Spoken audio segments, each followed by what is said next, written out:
Assalamualaikum warahmatullahi wabarakatuh. Perkenalkan, nama saya Karisma Putri Khairunisa dengan NIM C1B019041 dari kelas R003, Prodi Manajemen Fakultas Ekonomi dan Bisnis Universitas Jambi. Pada kesempatan kali ini, saya akan memaparkan beberapa penjelasan mengenai rumusan masalah dalam mata kuliah Metodologi Penelitian dengan dosen pengampu Bapak Dr. Haji Tona Aurora Lubis, SEMM. Baiklah, masuk kepada topik pembahasan. Di sini saya akan memaparkan 6 topik pembahasan. Yang pertama yaitu pengertian rumusan masalah, yang kedua yaitu jenis-jenis rumusan masalah, yang ketiga adalah ciri-ciri rumusan masalah, yang keempat tujuan rumusan masalah, yang kelima fungsi dari rumusan masalah, dan yang keenam adalah tips bagaimana cara membuat rumusan masalah yang baik. Masuk ke topik yang pertama yaitu pengertian rumusan masalah. Rumusan masalah adalah pertanyaan-pertanyaan mengenai masalah sebuah hal atau kejadian yang berbentuk kalimat tanya yang sederhana, singkat, padat, dan jelas. Rumusan masalah mempertanyakan beberapa hal yang berkaitan dengan suatu penelitian, di mana nanti jawaban dari pertanyaan inilah yang akan menjadi hasil dari penelitian itu.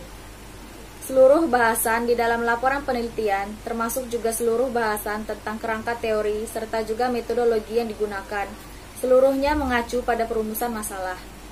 Oleh sebab itu, rumusan masalah menjadi titik sentral. Berikutnya masuk ke topik yang kedua yaitu jenis-jenis rumusan masalah. Rumusan masalah terdiri dari beberapa jenis. Yang pertama deskriptif, yang kedua komparatif, dan yang ketiga asosiatif. Yang pertama adalah rumusan masalah deskriptif. Rumusan masalah deskriptif merupakan suatu rumusan masalah yang berkenaan dengan pertanyaan terhadap keberadaan suatu variabel atau juga lebih. Yang kedua adalah rumusan masalah komparatif, sebuah rumusan masalah penelitian yang kemudian membandingkan keberadaan dari satu variabel atau juga dua bahkan lebih dengan sampel yang berbeda ataupun di waktu yang berbeda. Yang ketiga adalah rumusan masalah asosiatif. Rumusan masalah asosiatif ini merupakan rumusan masalah penelitian yang memiliki sifat menanyakan hubungan antara dua variabel atau lebih. Hubungan yang dimaksud adalah hubungan simetris, kausal, dan timbal balik atau interaktif. Hubungan simetris adalah hubungan antara dua variabel yang kedudukannya sejajar atau tidak memiliki hubungan sebab akibat.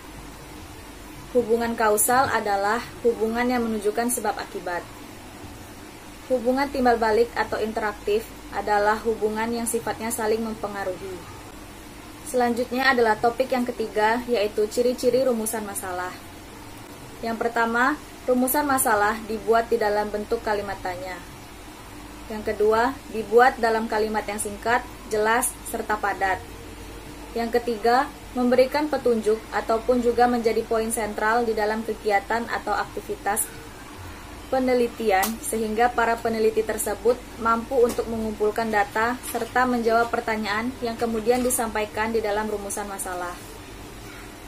Yang keempat, harus mengarahkan cara berpikir tersebut terhadap suatu permasalahan yang sedang dibahas. Yang kelima, harus mempunyai nilai penelitian. Yang keenam, harus mempunyai visibilitas. Yang ketujuh, masalah yang diangkat itu sebaiknya sesuai dengan kualifikasi atau juga kemampuan peneliti.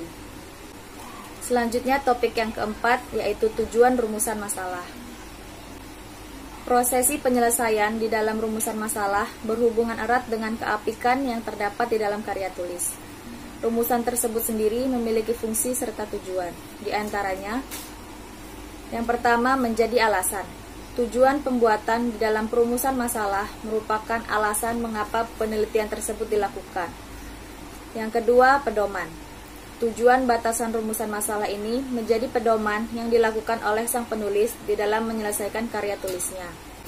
Yang ketiga, menentukan jenis data. Langkah pembuatan rumusan masalah yang lainnya ini memiliki tujuan untuk menentukan instrumen penelitian. Selain dari itu, pertanyaan di dalam rumusan masalah tersebut juga akan bisa memilah serta memilih antar teknik analisis data yang diperlukan. Yang keempat, mempermudah penentuan populasi dan sampel. Hal tersebut berhubungan erat dengan keadaan serta kondisi penelitian yang akan dilakukan. Masuk kepada topik yang kelima, yaitu fungsi rumusan masalah. Rumusan masalah memiliki fungsi antara lain sebagai titik sentral atau sebuah pedoman di suatu penelitian. Rumusan masalah tersebut bisa atau dapat memberikan sebuah solusi. Rumusan masalah dapat atau bisa membuka pikiran kita terhadap suatu masalah sebagai pendorong di dalam kegiatan penelitian. Topik yang terakhir adalah tips dalam membuat rumusan masalah yang baik. Yang pertama, ketahui apa yang menjadi masalah dalam penelitian.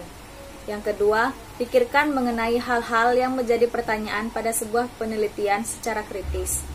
Yang ketiga, pastikan bahwa rumusan masalah yang dipilih memiliki nilai penelitian jelas, padat, dan tidak bertele-tele. Yang keempat, rumusan masalah bisa dijadikan petunjuk sebagai pusat penelitian. Yang kelima, hubungkan rumusan masalah yang didapat dengan teori-teori yang ada. Yang terakhir, rumusan masalah harus bisa diterapkan ke judul penelitian. Baiklah, sekian pemaparan saya mengenai rumusan masalah. Lebih dan kurangnya saya mohon maaf. Wabillahi taufiq wal hidayah. Wassalamualaikum warahmatullahi wabarakatuh.